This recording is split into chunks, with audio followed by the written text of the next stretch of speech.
Everdark, Episode 96, Listener to the Dead. Last on Everdark, Rajani reveals that Kali controls forms in every one of the bloodlines. One of them is an Eiros, maybe more than one. As Rajani continued to list off the places where the listeners had heard Kali's thoughts, which appeared to be every single Everdark city, and many cities in this world, Christian began to see that finding Kali and freeing the Harrows was not going to be a simple thing. Not that he had ever assumed it would be when he had thought they were facing one person and their believers. In fact, it seemed now that it would be impossible to defeat Kali unless they were very lucky. But that meant the Harrows would continue on in their imprisonment, and that was not tolerable. "We're going about this all wrong," Christian suddenly blurted out, which had everyone in the room quietening. Christian read from the House Winter Vampires that they were shocked that such a young fledgling such as himself would interrupt his elders, and Christian didn't necessarily think they were wrong. He knew that the combined knowledge in this room was massive, but Christian also knew that he often had a different point of view from others. Balthazar was not one of those people, and looked up at him with interest. Christian felt his cheeks flame as he met the other skeptical eyes in the room, not from Julian, though, or Damon for that matter, but definitely the Winters. "Your thoughts are interesting," Elgar murmured to the skull, though Christian was certain his fellow fledgling was speaking about Christian's thoughts. "One so young, yet who thinks so strategically. Master has made a wise decision in turning you." "Well, I actually did it because Christian is pretty, but..." Christian whapped his master playfully on the back of the head, which had Rajani going wide-eyed, and then smiling when Balthazar grabbed that same hand and kissed it. "Master, Christian is very pretty, but his mind is so much more wonderful," Elgar said with a slightly repressive look at the skull. That was as much disapproval as Elgar had ever shown towards Balthazar. It showed a lovely, burgeoning loyalty towards Christian. Balthazar brightened, though. "You're quite right, Elgar. I'm glad you spoke up. I'm being a bad master." A faint smile appeared on Elgar's lips as he said, "Christian will punish Master for that later, then." Balthazar let out a delighted laugh. Like Christian, he was thrilled to see Elgar coming out of his shell a little more. "Yes, exactly, and Master shall enjoy it." "Indeed," Elgar murmured. "He knows you so well. But as I was saying," Christian began. "Before you were so rudely interrupted?" Balthazar gave another irrepressible grin that had Christian just shaking his head. Christian turned to Damon. "Kali can jump into almost any body, can't he?" The Vampire King inclined his head. "Yes, though jumping into another immortal, or myself, would not be possible, and many of the older vampires would pose quite a challenge as well." Christian nodded. He'd pretty much guessed that. "So, these other bodies he's using, he's had time to prepare for and establish himself in. So it's just easier for him to move into them than a fresh person?" "Indeed," Rajani explained. "Some of the vampires we suspect are able to inhabit very old." "Well, when he wasn't setting up a false religion, he was a busy guy, making his soul at home in other people's bodies, like a maggot in an apple," Julian said, his temper evidently flaring. Damon stroked his best friend's back to soothe him. "What happens to the souls of the people whose body he inhabits? Are they kicked out?" "When I inhabit another body, that soul is released," Damon explained. "They go to the light."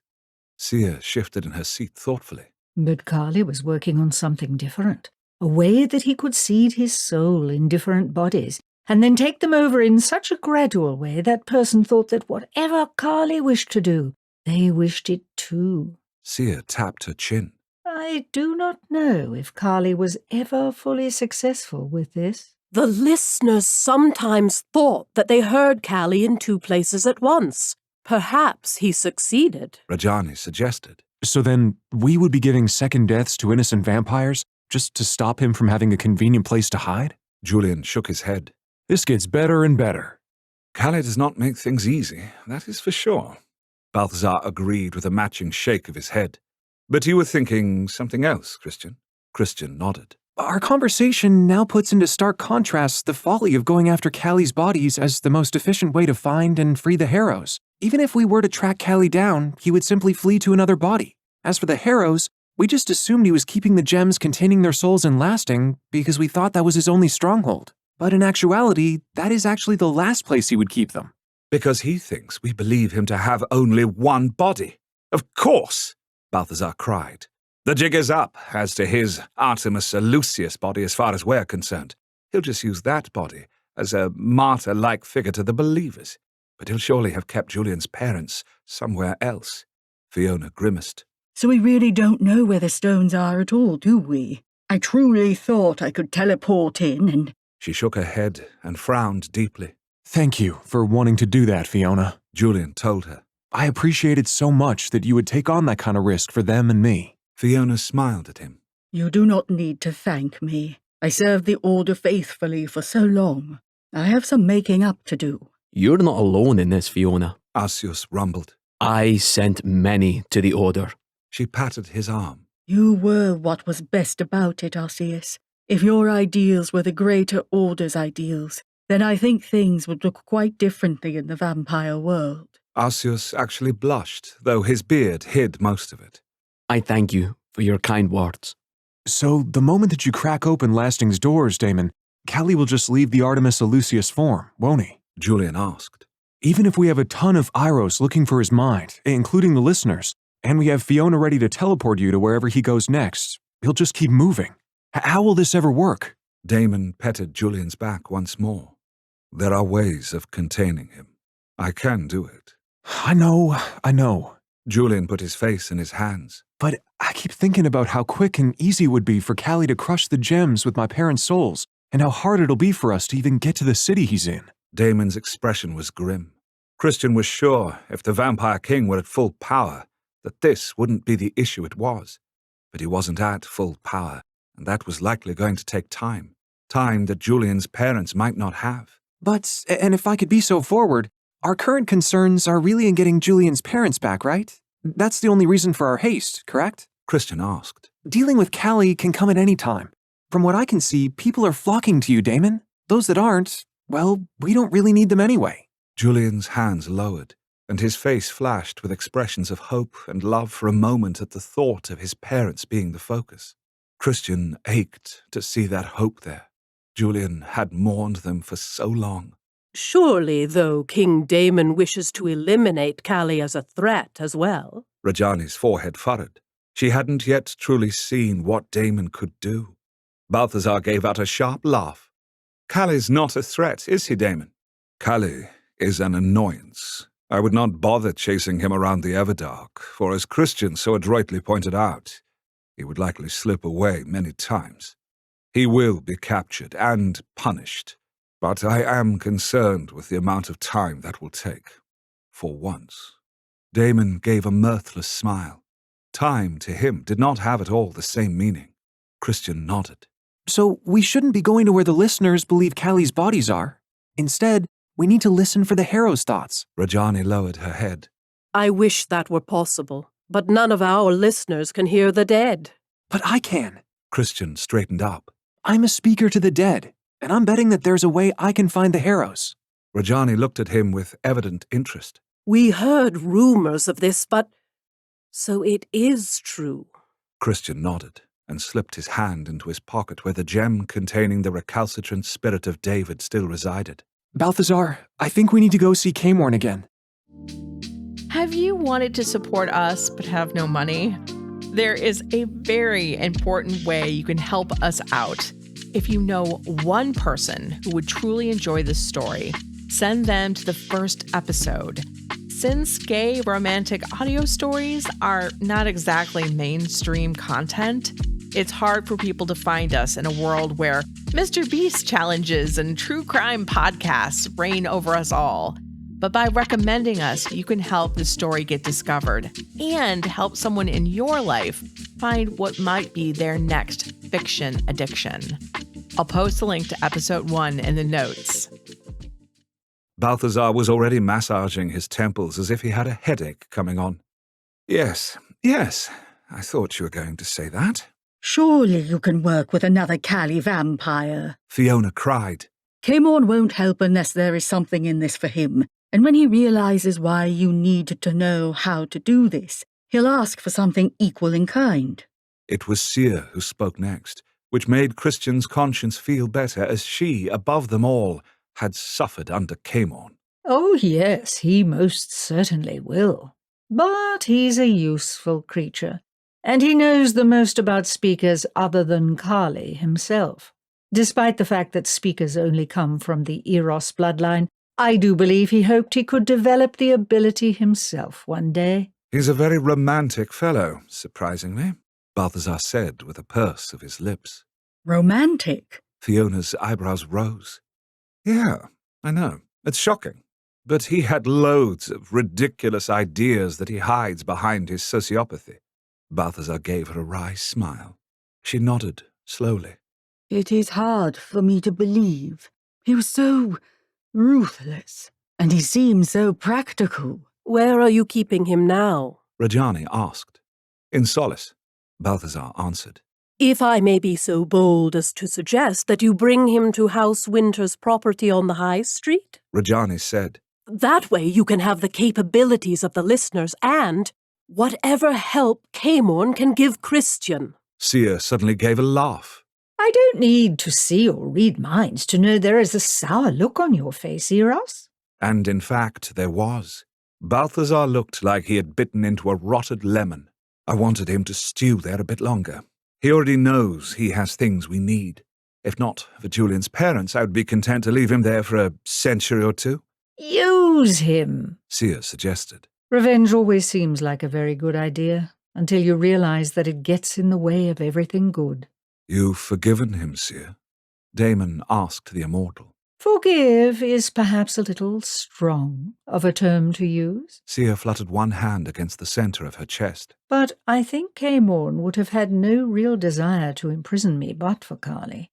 He's been a prisoner in a way, too, his whole second life. Her mouth pressed into a white line for a moment. Not that he should simply go free, but I am more interested in getting out of him all that we can, and I foresee— She put her hand to her temple.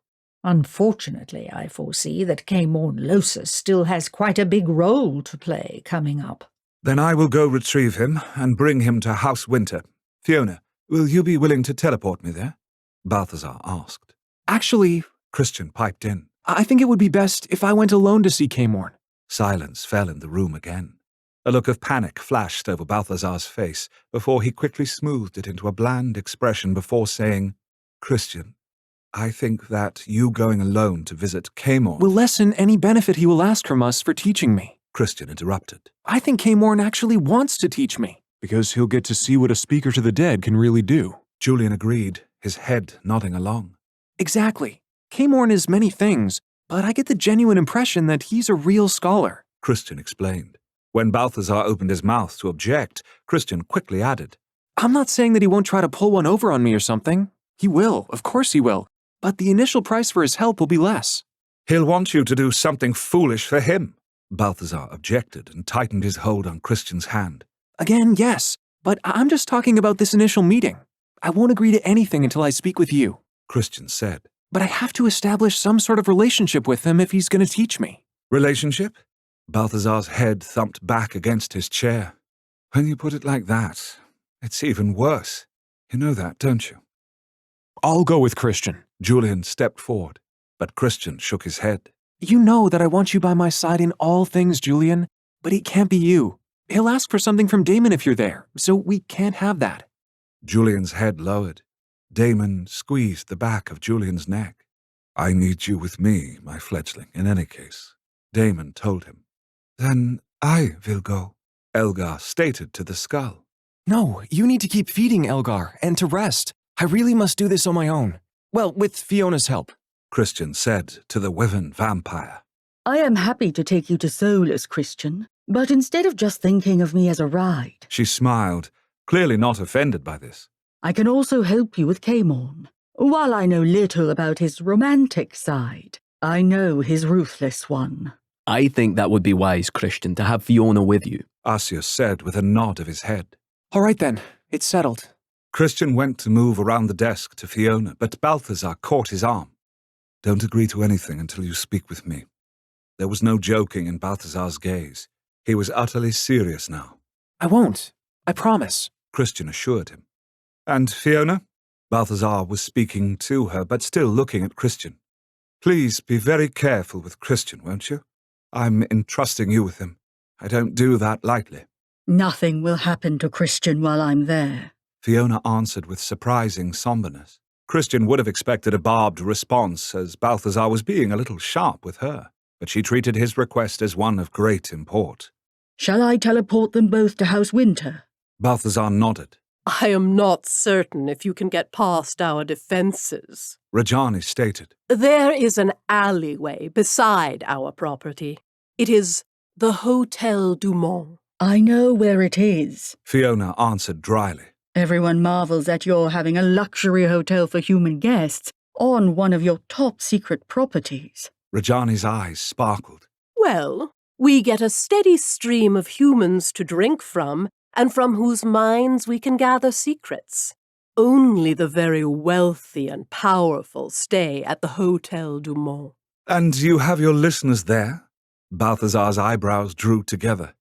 Don't tell me the gate to destiny is there too. It is. Rajani gave a rather helpless shrug. The truth is that this city has gates to all of the Everdark cities. She looked over at Damon inquiringly. I assume that one of the few gates to Nightvallen is here? When he nodded in response, she said, It makes sense that the other immortals would want to make sure their gates were near Nightvallen's. Though really how your parents, Julian, found it before any of us.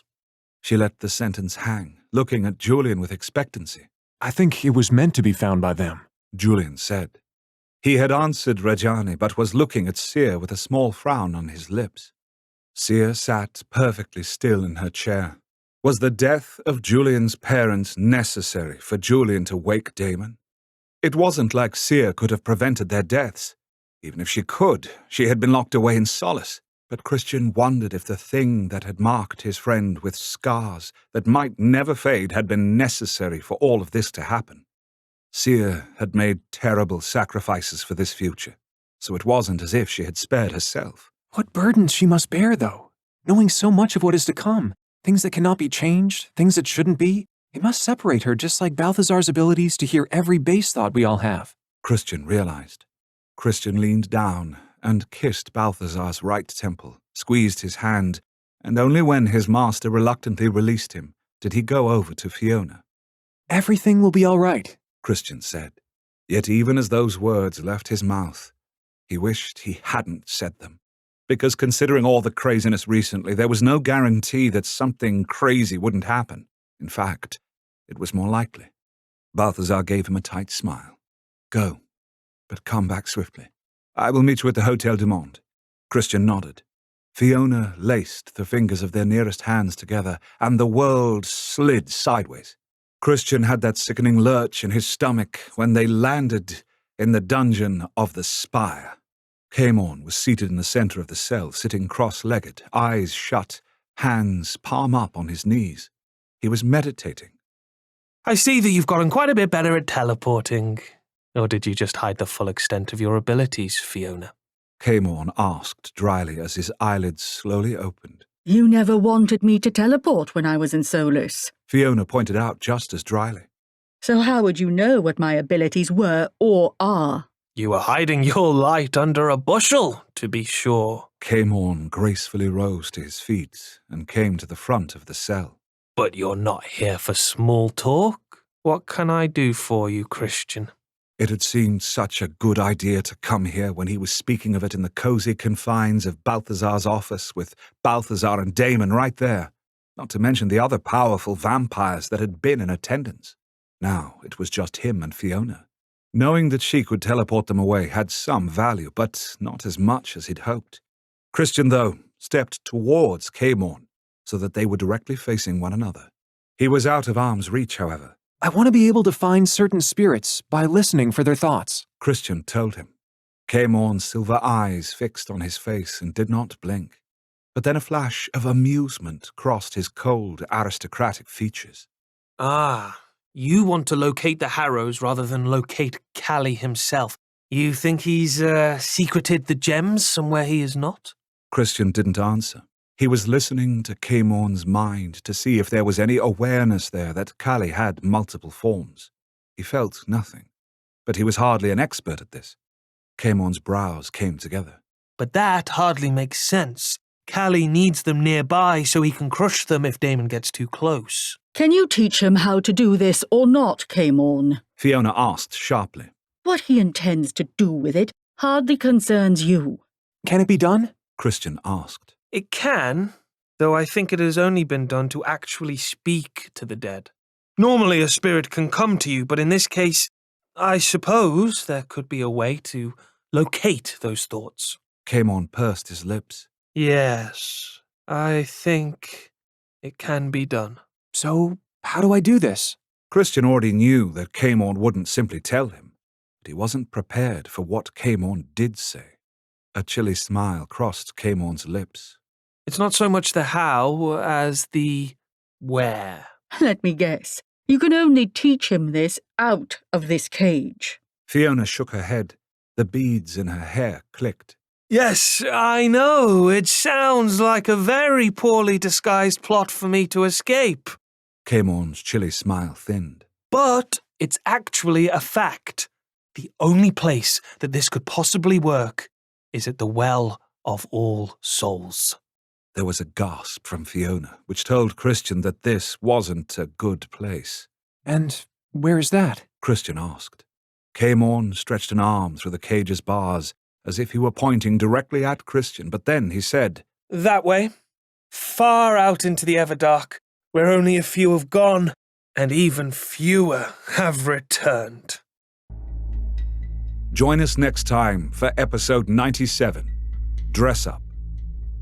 If you want to support this podcast and get the unedited episodes, we actually have something better than a Patreon. I have my own serial subscription website, wraithrain.com. It's an old-fashioned paywall site, just like Netflix or Crunchyroll. With a membership, you do get the uncut versions of Everdark with no intros, outros, or edited parts. Just the chapters as they were meant to be heard before we've had to make it all Disney safe. If this sounds interesting to you, try us out for a month. The link to sign up is in the notes.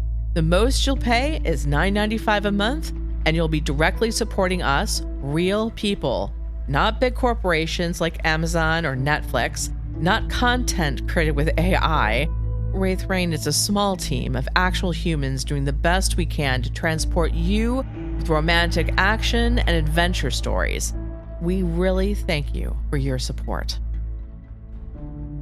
The Everdark Podcast by Ex Aratare is performed by Edward Fox, Adam Riley, Bruno Devant, Jay Thillis, Kelly Michaels, Vanessa Porter, and Hannah Hart, with Liz Gentle as Seer. Special guest performances by Jimmy McKinnon Jr. and Bobby Forrester. Edited by Matthew Prince. Continuity by Adriel Wiggins.